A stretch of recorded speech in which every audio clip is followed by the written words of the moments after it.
دا ژوند هسې هم تېرېږي، روان دی دا ودرېږي نه. لکه ته دلته دین په یو مجلس کې کښېنناستې، ته بل ځای کې هم څه کوې لګیا یې، خو یا په دنیا پسې ستا منډې دي، یا غیبت دی، یا خوب دی، یا فیسبوک دی، یا ټیک ټاک دی، یا بازار دی، یا ملګري او بچي دي او ښځه ده، یا د الله دین ته یو څو منټه کښېناستی دي. والامر الیکم، خبره تاسو ته راځي. هر انسان په خپله ګټه او په تاوان هغه پوهېږي. که اوس یو سړی ما ته دا ووایي چې ته به یوې ګنټې له یا څه کم ګنټې له به ما سره ځي کار، او زه به تاله د دې یوې ګنټې کار له چې روزانه ته ما سره ځي، زه به تاله 50,000 ریاله تنخوا درکړو. موږ به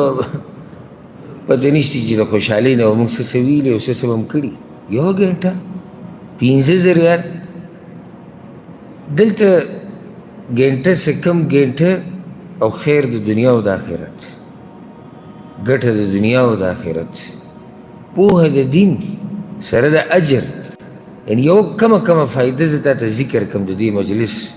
د دې ناستې. ګوره الله راضي کېږي، د الله او د الله د رسول خبره به اورې، علم کې اضافه، د ګناهونو نه بچ کېده، د تقوا ډېرېده، خپلې خامیانې او عیبونه معلومول، د خپل ځان اصلاح کول، د معاشرې اصلاح کول،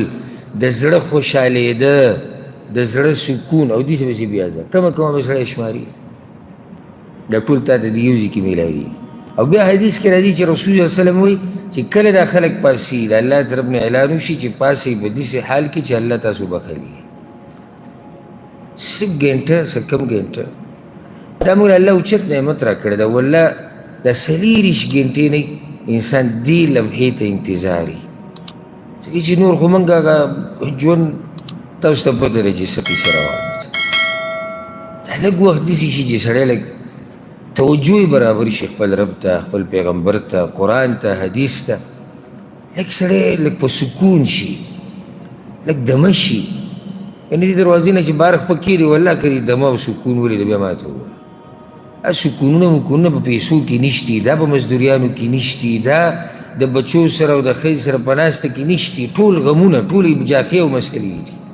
ټولې جاخې او مسلې دي. که یو سړی ما ته وایي چې او پلانی چې دومره مالدار ته د هغه نه تپوس وکړي چې هغه څومره منډې وهي او څومره چې دا مال ډېرېږي دومره غم ورسره ډېرېږي. ته چې ما ته هغه پلانی چې وګوره هغه ښځو او بچیو سره دي او هغه څومره خوشحال، هغه خاندي را خاندي، خو ته هغه سره لږ ځان له کښېنوه. ته چې دا ښځه او بچي ساتې د دې لپاره ته څه منډې وهې که هسې دې سره اسمان نه راوړي. هره مسله که دنیوي ته ما ته یادې، په هغې کې یو تکلیف دی، یو مشقت دی. دلته انسان لږ دمه شي، لږ په سکون شي، دا زړه مطمئن شي. بل دې کې غټه فایده ده که غم او مصیبت ته تی هغه ختم شي یا کم شي، راشي د الله او د الله د رسول خبره واوري، هغه مې کم شي. ګینې نږدې چې هغه بهر خودکشي وکړي، نږدې چې هغه د پیغور د لاسه، د خلکو د خبرو د لاسه هغه ځان ته نقصان ورسوي. دلته چې راشي هغه واوري خبره، پوه شي چې دا امتحان دی او دا د دنیا ژوند دی. دلته لویې فایدې دي. کوشش کوئ چې څه نه څه تعلق هغه د دې سره ساتئ، د دین سره، د مجالسو سره. سړي له حیا راځي په ویلو کې، زه خو یې نشم ویلی، او که څوک یې ویلی شي لکه دا په خوله ویلو هم سړي له حیا راځي چې زه په 40 ګنټو کې څه کم ګنټه دین ته کښېنم، د ویلو کې حیا راځي. ما له حیا راځي، نور هر سړي ته خپل اختیار دی د خبرې، خو ما له پکې حیا راځي، زه خو یې نشم ویلی. زه به څه ذکر کوم بیا قیامت پورې چې الله ته مخامخ شو، الله ته به څه وایو چې مونږ دا توره والې ده، دا هم کړي. دې کې خو څه قرباني هم نشته، هېڅ قرباني نشته دې کې، څه قرباني ورکول. او ما ته وسته ژوند هسې به روان دی، دلته نه تېری، بل ځای کې هم تېرېږي. خو فرق دی په دې ژوند تېرېدو کې دلته او ژوند تېرول د دې ځای نه علاوه په بل ځای کې فرق دی. نو د دې سره ځان تړلی وساتئ. خصوصا دا کوم چې مسافر دي د هغوی دپاره پکې یو اضافي خبره یا انګلیش کې چې ورته پلس پوینټ وایي هغه دا دی چې مسافري الله رب العزت انسان ته اسانه کړي چې کله هغه د دین نه خبرې شي، دیني مجالسو وخت پې خفه شي، زړه هم خوشحاله شي. ډېرې مسلې چې دته به د مسافرۍ کې راپېښې شوي د هغې حل ورته معلوم شي. نو څومره فایدې دي. او خبره به دا نصیحت به په دې ختم کړو لکه امام بخاري رحمه الله چې د خپل شاګرد سره ناست و، د دې په ځای د درس واوره ډېره فایده به درکړي. امام بخاري چې د خپل شاګرد سره ناست و او شاګرد د هغه نه حدیثونه اورېدو او هغه داسې محسوسه کړه چې دا شاګرد تنګ شوی دی، ډېر وخوښ شو. چې هغه دور او هغه خلک ښکاره شي چې تنګ شوي دي، دا هم څه وخت تېر شوی. نو هغه ورته یې ګوره بهر څوک لګیا دي سره زر جمع کوي، څوک سپین زر جمع کوي، څوک د دنیا یو شی جمع کوي، څوک بل شی جمع کوي. ما ورته د رسول صلی الله علیه وسلم سره او د هغه د صحابه کرامو سره وخت تېرو. دا تجارت غوره دی که هغه تجارت غوره دی؟ هغه جذبه بیا راوچته شو. دلته دا وخت تېرول دا ته د الله سره وخت تېرې که د هغه د دین سره لیږي، دا ته د پیغمبر سره وخت تېرې ځکه د هغه خبرې اوري، دا ته د صحابه کرامو سره وخت تېرې ځکه چې د هغوی مسلې اوري. نو د دین اوچت مجالس په دنیا کې هغه نشته. الله یې مرګه پورې زموږ نصیب کړي. ښه، اولنی سوال دا یې ورور کړی دی، وی کله داسې وشي چې ګاډی وجنګېږي او د انشورنس دا نظام تقریبا نن سبا د دنیا په هر ملک کې دی. انشورنس والا پیسې ورکړي، نو هغه پیسو باندې ګاډی جوړ شي او څه دې زیاتې شي. دا زیاتې پیسې د مالک دي که نه څوک چې د مالک دا ګاډی چلوي. کله داسې وشي ته چاله ګاډی ورکړې که نه په کرایي یا به بل څه شي، دا پیسې د چا رسي؟ الجواب کله چې اکسیډنټ وشي او د انشورنس کمپنی پیسې ورکړي او هغه پیسې ډېرې شي، ځکه چې انشورنس والا پوره ریټ لګوي. موږ په دې مسله ګورې نه یو رسېدلي، دا ډېرو خلکو ته نه ده معلومه. کله چې ګاډی اکسیډنټ وکړي که نه نو دوه خبرې په دې کې رالي. یو دا کم شی چې وران شو د هغې جوړول، موږ صرف دې ته سوچ دی. بانټ یې خراب شوی دی، بانټ جوړول، بامپر مات شوی دا جوړول، لیټ مات شوی دا جوړول. یو دویمه اهمه مسله چې زموږ سوچ نشتی، د دې ګاډي او د دې په شان چې بل ګاډی چې د هغه اکسیډنټ نه دی شوی، د دې په قیمت کې فرق راځي. دې ته زموږ سوچ نه وي. نه وي داسې جوړ کړو، الله دې کړي چې داسې جوړ کړي، تپوس یې مه کوه، فرق دی. تا نه سړی تپوس کړي دا ګاډی لګېدلی او لګېدلی خو موږ اوس پرېږده لګېدلی که نه دی او لګېدلی دا نه دی لګېدلی. د دې په ریټ کې به فرق وي که نه به فرق به لازم راشي. نو ځکه انشورنس کمپنیانې د دې داسې قیمت لګوي چې هغه بالکل لکه ته چې اول پرې راوباسي او هغې کوم سامان او پرزې لګېدلي هغه ریټ درته لګوي، هغه پیسې کله زیاتې شي. دا د مالک دي، ځکه چې دې کې تاوان د مالک شوی دی، دا هغه چا نه دی شوی چې هغه د مالک ګاډی چلوي. دا پیسې به دا به هغه ته رسي. که په دې کې څوک دروغ وایي کمپنۍ ته، خپلې کمپنۍ ته یا کپیل ته یا مالک ته چې نه جي خو انشورنس کمپنۍ والا چې د ماله 1000 ریال راکړو او هغه داسې او ډېر په مشکله مې ته هغه راوویستې، په 1000 کې مې سل خپلې هم ولګولې تلم راتلم پسې.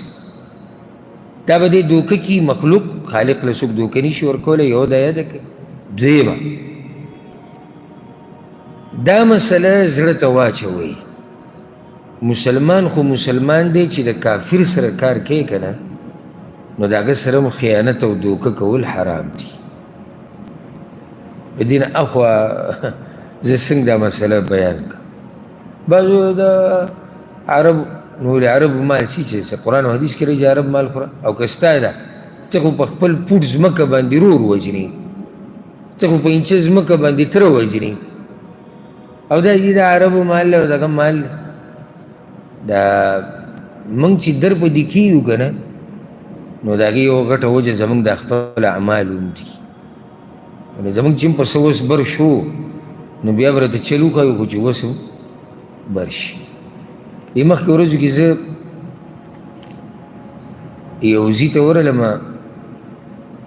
نو هغه د دې کرایي دا کورونه چې ورکوي د ایجار ده دغه دفترو یا مکتبو هغې کې زه کېناستم نو ما ته یو کس ووایي چې لکه ته دې عربي ته دا ووایه دې سعودي ته چې دی موږ د دې کور نه وباسي. نو دا قصه ما زما په مخکې شوې ده ما سره راغلې ده. ما صحیح ده وایي دې تا پېژني او خبره به واورې. زه د هغه خوا راورغلم ما ولې دا کسان ته د کور نه وباسي وایي دا سویمه میاشت زه دوی ته ټلیفون کوم کرایي او کرایي دوی سبا او بل سبا سبا او بل سبا. اوس مالک وایي زه نه یم زما خو دا کار نه دی. مالک وایي چې نه نور زه دا کسان نه پرېږدم. دوی زه تنګ کړم دوی چې ما سره کوم عقد کړی خلاف هغو ته مې دی دا وایي پیسې به ورکوي زه به ورسره خبره وکړم خو چې سبا تاسو نن هم راوړي دي وایي نن هم راوړي خو نن هم لګي دي. نو ما ګوره دا بیا مسله جوړوئ که سبا ټیم به تېرولی او سبا ترې راورسوي زه به ورته ووایم. نو هغه ته مې زه خیر دی غلطي کېږي د انسان نه او زه تا پسې راغلی یم دغه دپاره. ما ته ویې ډېر قدرمن سړی و دې عربو کې دی عادت دی چې کله یې خواله ورشي که نه سپارش دپاره خبرې سړي ډېر قدر کوي. نو ما ته ویې چې بس تا خبر وکړه زه به مالک ته ووایم خو چې سبا پیسې راورسي او سبا به راورسي. دې ناستو کې یو وایي دا چې کوم زموږ د پښتانه ناست دي پښتو کې لیږي یاره وایي چې دی هلته ملک کې وې یاره دا خبره به ما دومره بده ولګېده که نه نو ما څه به دی ورسره کولی سرمن به دې ته ویستې وه. ما دا زموږ حقیقت دی دا کوم چې تا ووایي خفه کېږو دا زموږ حقیقت دی خو زموږ وس نه رسي. دا زموږ حقیقت دی تا چې ووایي خو زموږ وس نه رسي. یعنې راشي زه ته مثالونه ښیم په دغه ملک کې په خپل ملک کې چې یو څو روپۍ ورسره دي د مزدور او د غریب سره څه حال کوي په ګاډي دله وهي په تماچه دله به ډز کوي سفیړه ترې وباسي شرموي یې بې عزته کوي بیا موږ راشو دا ولې او دا عذاب او دا قصه او دا ته خو د خپل ګریوان کې مو وګوره که چې موږ څنګه کوي زموږ څه کردار دې ځای کې زه د یو کس سره خبره کوم او ګناهګار هم ته یې او هغه بیا دومره ښه سړیتوب وکړو چې زه خیر دی زه به مالک ته مینت وکړم ته دومره رالې تا موږ ته دی اوس د ارمان کوي که دی ملک کې وی نو دی خو په ملک کې تا سره میلمه وي که نه دې ټیم کې میلمستیا پښتو هر څه وایي چې دنه زه سرمن وباسم نو دا خو بیا زور هم نه شو. مزه به دا وکړي چې ته د سره د خپله کانه به کوم ځای کې وکړې همدلته اوسئ نو خپل کور کې خو هر سړی ازمرئ. خبره مې دا کوله چې دا دوکې دړکې دا خیانتونه د دې نه ځان لرې ساتي. هر قسمه ته دا غواړې چې ستا په مال کې تا سره څوک دوکه وکړي ته نه غواړې د بل سره یې څنګه کې او حدیث کې راځي چې ته چې څنګه غواړې چې خلک تا سره معامله وکړي دقه شان معامله به د بل مسلمان سره کوي د بل کس سره به کوي. زه دا نه غواړم چې ما سره څوک خیانت وکړي زه به هم د بل سره نه کوم او دا یاده که چې دې کوله کېږي به در سره پکې ته ډېر خوشحاله چې زه ډېر هوښیار یم خو داسې خیانت به سره یو کس وکړي که نه او داسې دوکه به دله درکړي چې ستا به په دې سوچ کې هم نه راځي چې راماله به یو سړی داسې دوکه راکړي ځکه چې کما تدین تدان یا موږ چې پښتو کې وایي چې څه کري هغه به ریبي. نو خبره مې دا کوله چې را بعض خلک د انشورنس دا پیسې والي زیاتې او بیا کمپنۍ ته لږې ښیي دا لږې راغلی او دا داسې او بیا راشي څه خوشحاله وي سړي له خو مې دوکه ورکړه 500 نوټ خو مې ته یې ووم نو الله له به څه جواب ورکړي. د هغې نه بعد یو ورور سوال کړی دی وی دا یو کس دا حدیث بیانوي چې حدیث دی چې قیامت په ورځ به په هرو 100 زنانو کې یو زنانه جنت ته ځي او یو کم 100 به جهنم ته ځي. دا حدیث داسې شتي که نه؟ جواب طریقه م دا ده کومه چې د ورور ده ته خبره واوري د هغې بیا څه وکړه معلومات وکړه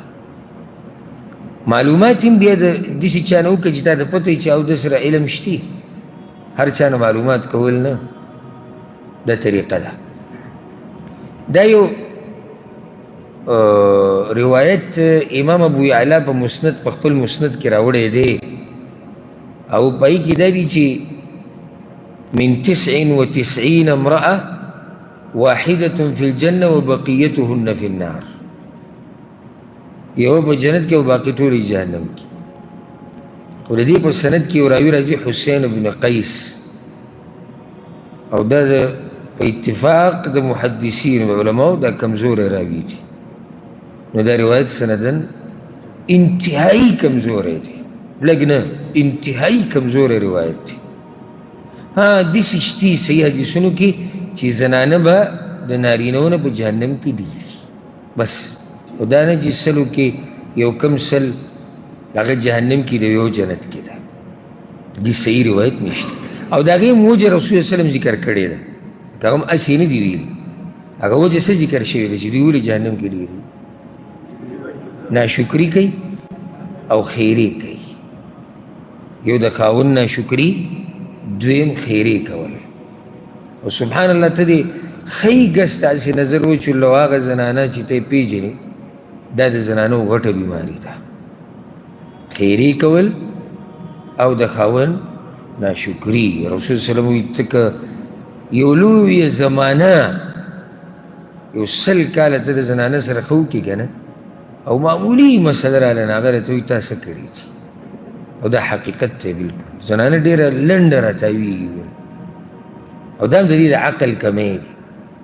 هم د دې د عقل کمی دی نو خلاصه دا شوه چې دا روایت دا سندن کمزوری دی والله اعلم دا یو ورور سوال کړی دی چې زمونږ په خاندان کې چې دی کورنۍ کې زمونږ شپږ خویندې دي او 2 وروڼه یو او د پلار ځمکه د پټی دی جیداد دی او هغه داسې چل کړی دی چې هغه ځمکه یې موږ له راکړې ده او تقسیم کړې ده زموږ په منځ کې کله چې زموږ مور مړه شوه نو هغه دا ځمکه زموږ منځ کې تقسیم کړه بیا څه وخت بعد زموږ پلار بل واده وکړو او د هغه دویمې زنانه نه د هغه بچي وشو اوس د هغه دغه بچي چې د بلې زنانه نه دي هغوی موږ نه دا مطالبه کوي چې دا د پټي کې او د جیداد کې زموږ حصه ده دا به تاسو راواپس کوئ او یا به یې خرڅوئ او پیسې به تقسیموئ او زما د پلار عمر ډېر زیات دی او وی حقیقت دا دی چې هغه چې کله دا ځمکه موږ ته راړوله نو دا هغه په دې نیت راړوله چې دا دویمې ښځې پکې برخه ونه رسي هغه زه بل واده کوم نو چې بیا به هغه دا بله زنانه به م وایي چې زما په جیداد کې قصه ده نو دا ځمکه به زه ستاسو منځ کې تقسیم کړم نو د هغې قصه به پکې ختمه شي اوس موږ که دا ځمکه نه ورکوو نو دې کې به موږ ګناهګار یو که نه الجواب دې کې یو څو مسلې دي یو اولنۍ مسله هغه دا یاده کوي چې کله یو پلار راولګي او یو ځمکه یو ټوټه د ځمکې یا د پټي بچو له ورکړي او بیا د ده د دقه ښځې نه بل بچی وشي یا د بلې ښځې نه بل بچی وشي لازم نه دی چې موږ دلته د ښځو قصه کوو بچي د ده دي که د دغه ښځې بچی د کمې نه چې دغه زاړه بچي دي او که هغه د بل واده کړی او د هغې نه بچی پیدا شي نو ده باندې لازم دي چې د ټولو په منځ کې به عدل او انصاف کوي عدل او انصاف دا دی چې دا کم بچی چې وروسته شوی دی دله به هم هغه څه ورکوي څه چې د اولنو له ورکړي دي دا عدل او انصاف دی نو هغوی ما ورکړي دي ما سره نور څه نشتي نو د هغوی نه به هغه ځمکه چې کومه هغوی له ورکړې ده هغه ترې واپس کړي او بیا به یې تقسیم کړي یا به د هغې ریټ ولګوي چې دې ځمکې څومره ریټ دی نو هغه حصه به بیا دغه یو ماشوم له دغه یو هلک له یا جنۍ له ورکړي کوم چې د هغوی نه بعد پیدا شوي دي. بچو کې چې څه تقسیموي که نه نو په عدل او انصاف سره به تقسیموي.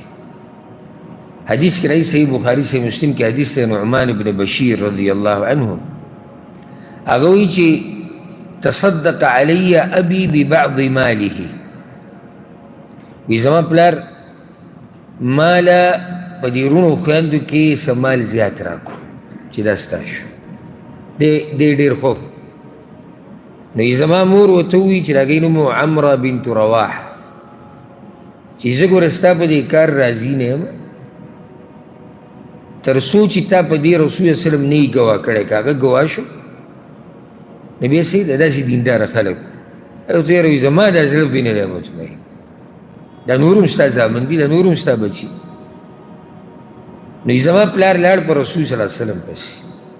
لیشهده علی صدقتي چې ګواهي کړي په دغه تحفه باندې په دغه څه باندې چې ما یې راکړي دي. وی رسول صلی الله علیه وسلم چې افعلت هذا بولدک کلهم دا کار تا د ټولو بچو سره کړی دی ټول یې در څه ورکړي وي ما ورته وایي چې نه.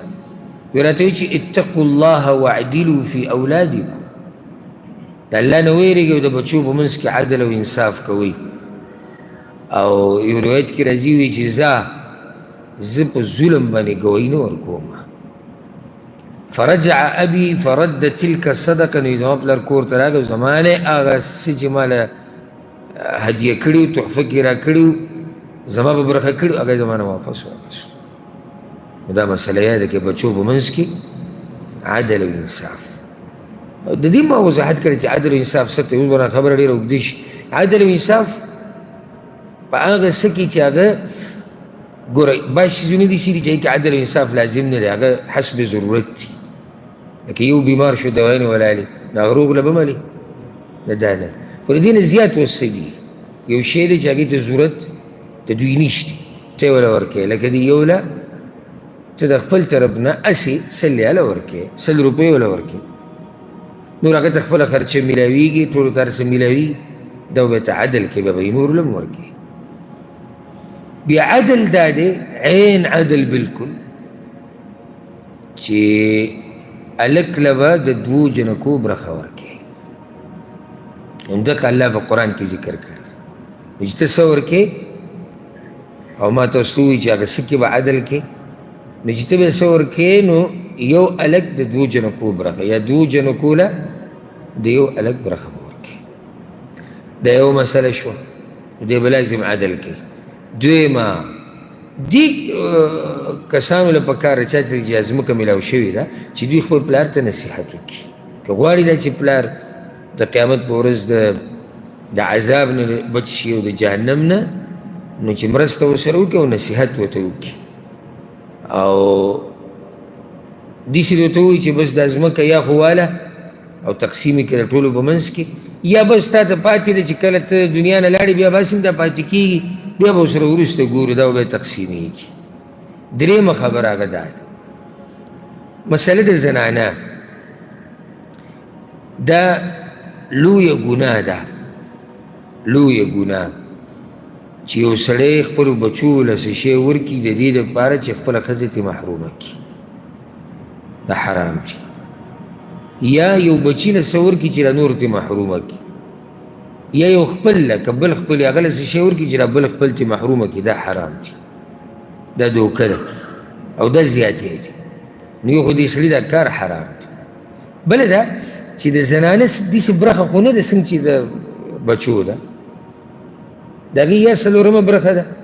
او یا 8مه او دلته بچي شتي نو چې بچي شتي نو څومره برخه یې رسي 8مه برخه رسي نو 8مه برخه څه ده د دې نورو برخو په مقابله کې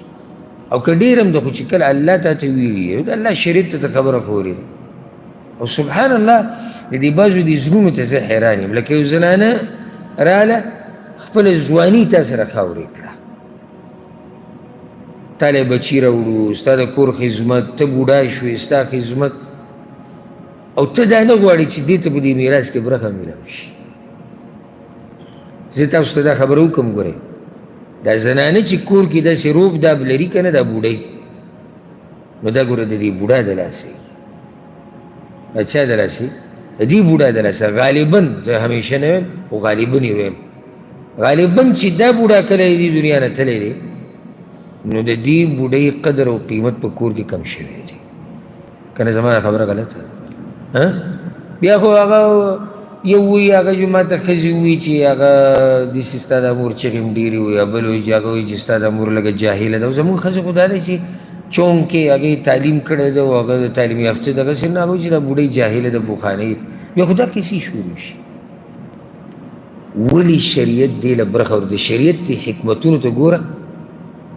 او ښه به دې محبت پیدا شي د خپل دین سره او خپل رب سره دا برخه یې دې له په دې ورکړې ده چې دا دې بچو ته او دوی ته بیا محتاج پاتې نه شي دا برخه یې دې له په دې ورکړه د هغې نه هم تا محرومه کړه لکه دا اتمه برخه د میراث هغې ته میلاو شي او دا زامن ورته نه ګوري دا انګیان دې ورته نه ګوري دا لوڼه ورته نه ګوري څوک یې تپوس نه کوي بیماره ده نو دغه خصه نه څه خو به خپل ژوند تیر کړي که نه ازمکه به خرڅه کړي که پیسې دي په هغې به علاج وکړي ځان له به پیچته څه ځای وګوري هلته به اوسېږي اوس په دې حکمت ورسېد دی د الله په هره فیصله کې بې شماره حکمتونه پراته دي څو پورې چې ته یې خو ستا ذمهواري و د الله نه بعد که بوډۍ به ټوخېده ته وله دوایي راوړه که په هغې ته به ورته وله دوایي راوړه که هغې ته چا څه وي چې ستا د لاس هغوی له حیا ورتله چا ورته غږ مخامخ نه شو کولی خو چې ته خاورو کې کېښودی شو او تا ته بیا هغه میراث د هغې لږه برخه رسېده د نورو په مقابله کې هغه دې ته م واخېسته دا به چېرته ځي نو بیا اکثر د دې مشرانو ځای هغه بیا هغه د لاوارثو هغه کوم ځای چې حکومتونو جوړ کړي دا قسم بوډاګان او بوډېګانې به غریبانان هلته ناستي نو دا دې سړي ظلم کړی دی او په ظلم د پاسه ظلم د پاسه ظلم دی ښه درې خبرې شوې څلورمه خبره هغه دا ده دی وایي چې پلار موږ له دا ځمکه را کړې ده ګوره ځمکه ورکول کله داسې که نه چې پلار وینا وکړي چې دا ستاسو ده خو د هغوی نوم ته یې لا اړولی نه وي نو دې ځای کې دې له هېڅ اعتبار نشته ځکه چې حقیقت ته خبرې دا دی که بالفرض دا پلار مړ شي نو قانون کې د شریعت په قانون کې او که د هغې نه علاوه بل قانوني په هغې کې دا مال به میراث حسابېږي ولې ځکه چې دغه وخت پورې ده په نوم ورسېدی په دې مسله کې نو بلکل دا پلار د بچو په منځ کې دا اوس تقسیمولی شي ښه دا راته یو فایده ذکر کړم یو راغی وایي چې نه موږ هغه ځمکه اخیستې ده او خپل نوم ته م اړولې ده اوس به ورسره څه کوم او هسې منځ کې راته رعایت کړم چې شریعت زده کول او علم زده کول دا یو ګران کار ده خو چې الله یې چاته اسان کړي ځکه چې په مسله کې مسله راځي هغوی نه چې موږ خو میراث اخیست موږ خو عفو میراث خو ته نه شو لږ اسرائیل ژوندی دی موږ ځمکه اخیستې ده او موږ خپل نوم ته م اړولې ده او دې پلار موږ له دا تحفه را کړې ده اوس به څه کوو خوشحاله شو چې مسلې حل اوس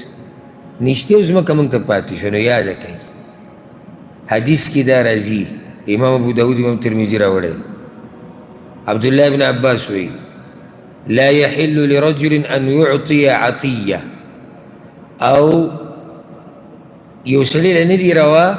چې هغې یو چا له یو عطیه ورکي یا هبه ورکي هبه دم تحفې ته وایي فیرجع فیها نه دي روا چې دی واپس شي او هغه ته وایي چې مال یې راکړه دا په شریعت کې دا کار څه دی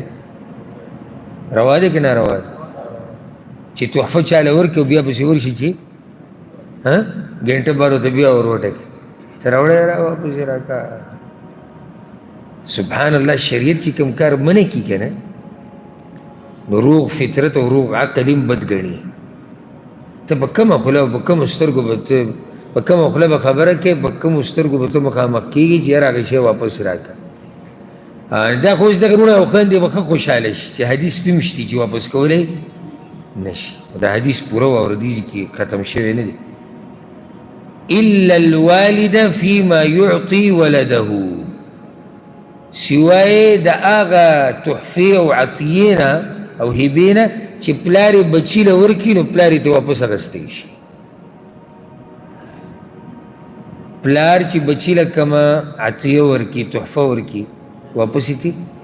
اخیستی شي. واضحه ده یو سړی وجود ده نه دا بالکل د صحیح عقل او د فطرت سره برابر مسله ده. ولې اخیستی شي؟ ځکه چې دا پلار دی. دویمه دا د چا نه چې علي دا څوک پردی نه دی خو هم د ده نه پیدا دی. نو دا هغه مسله نه ده چې د بارهي سړي سره کې. نو موږ اوس دلته وایو چې دې پلار له پکار ده اګر که دا ځمکه یې د هغوی نوم ته اړولي چې دا ترې واپس کړي او د ټولو بچو په منځ کې یو شان تقسیم کړي. دا په ده باندې لازم دي. که د دنیا نه دي سلا نو دې به ته الله تپوس کوي. او دې وروڼو ته هم دا وایو چې تاسو له پکار ده چې د پلار مرسته وکړئ او که پې مهین یئ او که د آخرت غم مو سره نه وي چې یاره که دی جهنم ته ځي او که ارضي ته ځي خو چې زموږ ځمکه پکار دا به جدا مسله ده. والله اعلم. ها دا ورور سوال کړی دی وی زه په مانځه کې ومه او د مانځه کې مې د تشهد په ځای سوره فاتحه ووی. تشهد په ځای سوره فاتحه دا لمونځ کېږي که نه کېږي؟ تاسو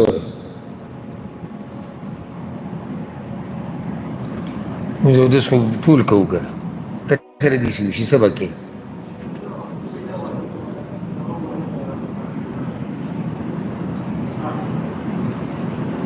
سجده سهو به کوي چې واجب ته پاتې شو نو د اخرنۍ تشهد هم واجب دی که نه څه بینشتي ته څه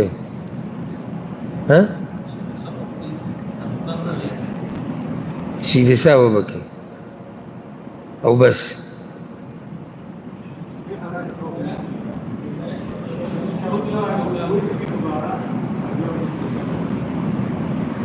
اخو پاسېدلی تللی دی او دی اوس تپوس کوي ده به په کوم ټیم کې دا کار کړی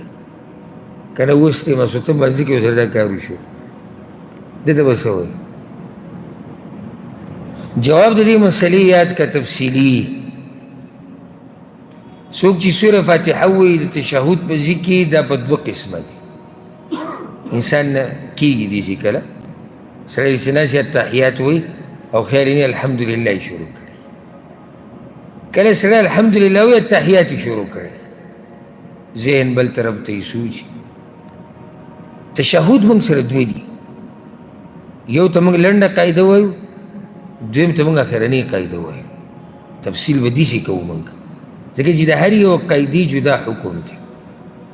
لنډه قاعده موږ چې د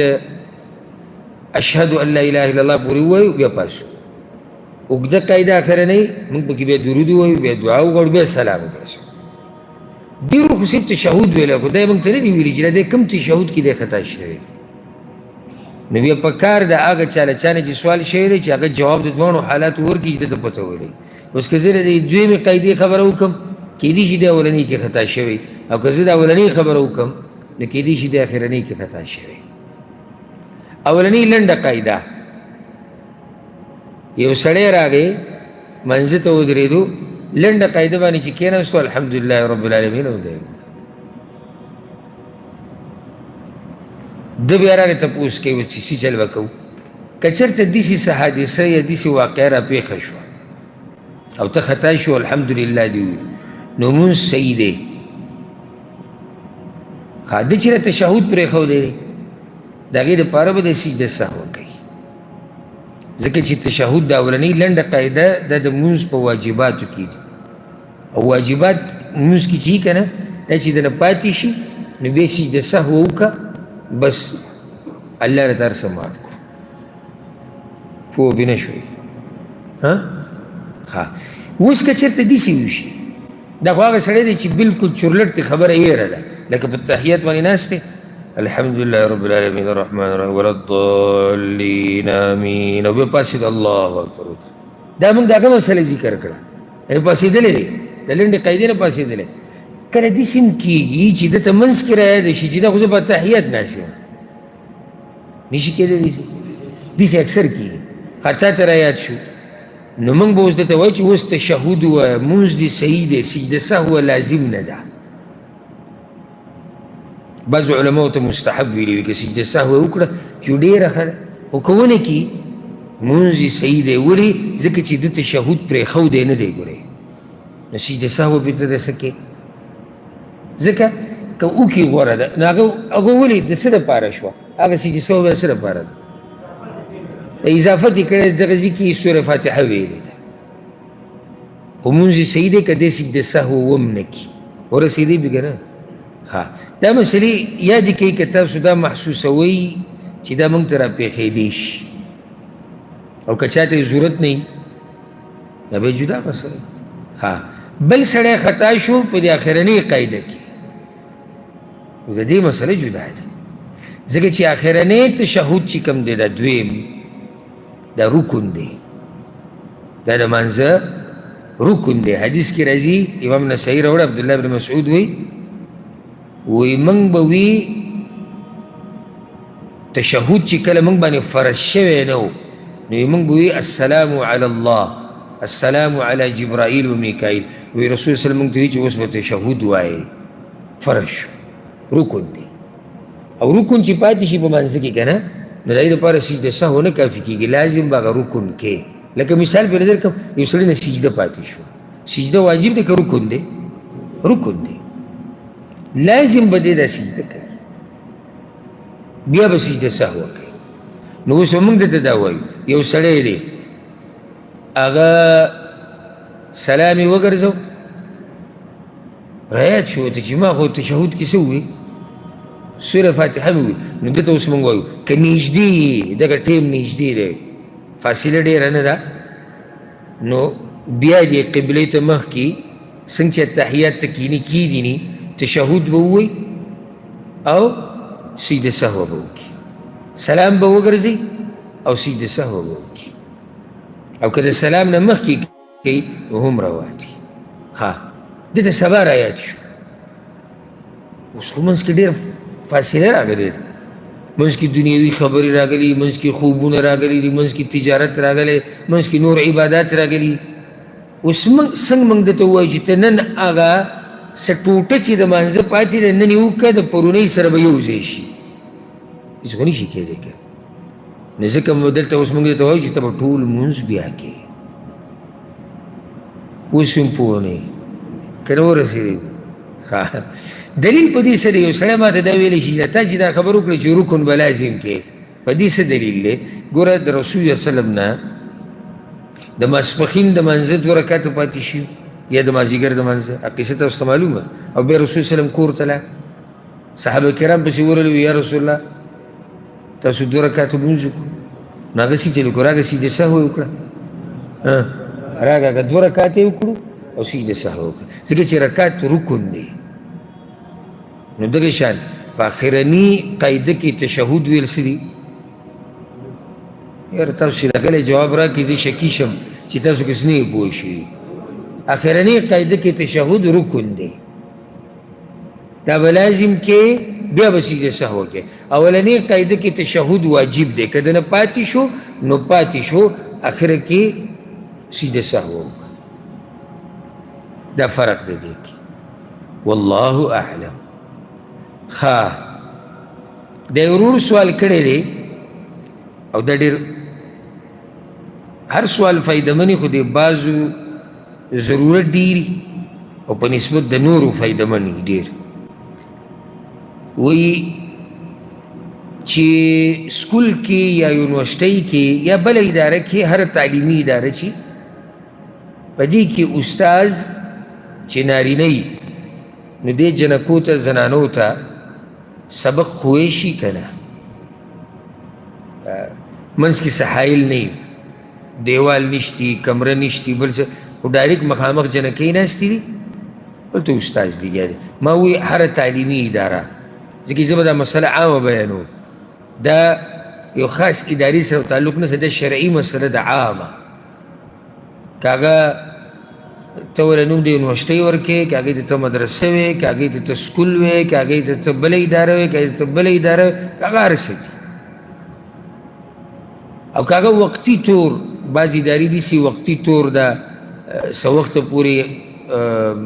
ښودنه د څه شي کوي، په هغې کې ډپلومې ورکوي، یو شی ورکوي، بل شی ورکوي، هغوی دپاره هم دا مسله ده.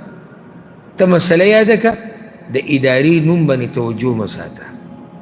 خو غالبا دا کار دا په یونیورسټیانو کې کومې چې دنیوي یونیورسټیانې او سکولونه یې په هغې کې کېږي. نو دا کار جایز دی که نه؟ یاده کوي دا مسله د یو نارینه استازي کول په داسې ځای کې چې مخامخ دته ټولې جنکۍ ناستي او منځ کې څه حایل نه وي او هغو هم چا مخ پټ کړی چا پټ کړی نه و، الغرض ټول دغه شان ګډوډ ناستي. زه دا وایم د عقل خاوند په دې کې شک نه کوي چې دا حرام دي. ولې؟ راشه اوس دې ته سعودي عرب چې کوم هیئت کبار العلماء او د دوی د فتاوو چې کومه کمیټي ده، هغوی په دې باندې تفصیلي خبره کړې چې دا کار ناروا دی، به نقصانات د دې ډېر ذکر کړي. یو نقصان ګوره دا دی چې نارینه کله د زنانو سره یو ځای شوي اختلاط راشي، نو اولنې ناروا کار دا کېږي چې په دې کې نظر په هغه ځای کې استعمالېږي چې شریعت د هغې نه موږ منع کړي. دی به دې جنکو ته ګوري نه که نه؟ که نه به ګوري، دیوال ته به ګوري، لازم به ګوري جنکو، او جنکۍ به ده ته ګوري که نه؟ هغه به هم ګوري. او کیدای شي د دې هېڅ یعنې موږ داسې وایو چې دا ناممکن دي، داسې نه شي چې دا ناممکن دي. کیدای شي یو زنانه د ډېر وخته پورې نارینه ته ګوري، په اوله کې د شهوت نظر نه و، په منځ کې هغه د شهوت نظر ته واوړي، نه شي کیدی؟ کیدای شي. او الله قرآن کې څه وایي؟ قل للمؤمنین یغضوا من ابصارهم، مؤمنانو ته وایي چې د نظرونو حفاظت وکړي. نو اول خو دې کې د نظر حفاظت دړې وړې شو. دویمه خبره په دې کې دا ده کیدای شي چې دا استاذ او شاګرده دا مسله ګوره موږ الټه کولی هم شو. څنګه الټه کړو؟ استاذ او شاګرد چې لیکچر ورکوي، چې درس ورکوي، هغه زنانه شي، داسې هم کیدای شي. کیدای شي دوی د یو بل سره مصافحه وکړي، نه شي کیدی؟ موږ لیدلي مخامخ استاذ رانوتو، شاګرد یې سره سلام وکړو، او بیا چې روشن خیاله یا ژوند یې مزید یاله، استاذ راله شاګرد سره سلام وکړو، لاس یې میلاو کړو. دا لاس میلاو وهل د پردۍ زنانه سره رسول وسلم حدیث کوي، لکه څنګه چې امام طبراني راوړی چې یو سړی په تاسو کې د هغه په سر باندې څوک د وسپنې ګزار وکړي که نه د وسپنې، نو دا وله غوره ده د دې نه چې دی هغه زنانه له لاس ورړي چې هغه د ده دپاره حلاله دی. یعنې په دې سر باندې د وسپنې ګزار وخوره، خو هغه زنانه سره لاس مه لګوه، مه ورسره لاس میلاوه چې د هغې سره لاس میلاول ستا دپاره حلال نه دي، حرام دي. دا دویم نقصان شو. دریم نقصان بل والا رسول وسلم حدیث کې وایي، امام ترمذي راوړی چې سړی او زنانه دوی دې یوازې کېږي نه، او کله چې دوی یوازې شي نو درېیمې څوکي شیطاني. او دا کیدی شي چې په داسې تعلیمي اداره کې داسې واقعه راشي، نه شي کېدی؟ کلاس کې صرف استاذ ناست دی، یو شاګرد ده، یا یو شاګرد ناست دی او استاذ ده، درېیم څوک دی؟ درېیم شیطان دی. بل نقصان والا دا بس داسې د جهالت خبرو کې که نه، ګوره وې یاره اصل خبره د زړه سره تعلق ساتي چې زړه پاکي، چې زړه پاکي نو بیا هر څه کوه. او بعض وایي د پښتنو زړونه پاک دي، ځکه دا عرب ګوره عرب چې څنګه واده وکړي کور جدا کړي، زړونه یې څخه دي، زارېږي د پښتنو نه. دا کیسې چې زموږ په دې معاشره کې راځي، دا چې د پلانې خپلې سره دا چلو کو، هغه د هغه سره وتښتېد او دا ده سره وتښتېد، دا چې ته زموږ د معاشرې ته د بهر ملک نه څوک راغلي دي؟ څوک یې؟ هم د دې معاشرې خلک دي، هغه دي چې موږ وایو زړونه یې څه دي پاک دي. چې کله هم تا د شریعت خلاف ورزي وکړه داسې قسمه واقعې به راځي. ما نقصان بیانو سو څلورم، زړه چې دی که نه زړه دا کله وتړلی شي په یو زنانه پورې یا د زنانه زړه وتړلی شي هلک پورې. کیدای شي دا په 15 منټه کې ونیشي او کیدای شي ګوره کېږي هم، خو زموږ دا وایي چې 15-10 منټه ګنټه کې نه کېږي، خو چې روزانه یو استاز دی جنۍ ته ګوري او دا جنۍ دی استاز ته ګوري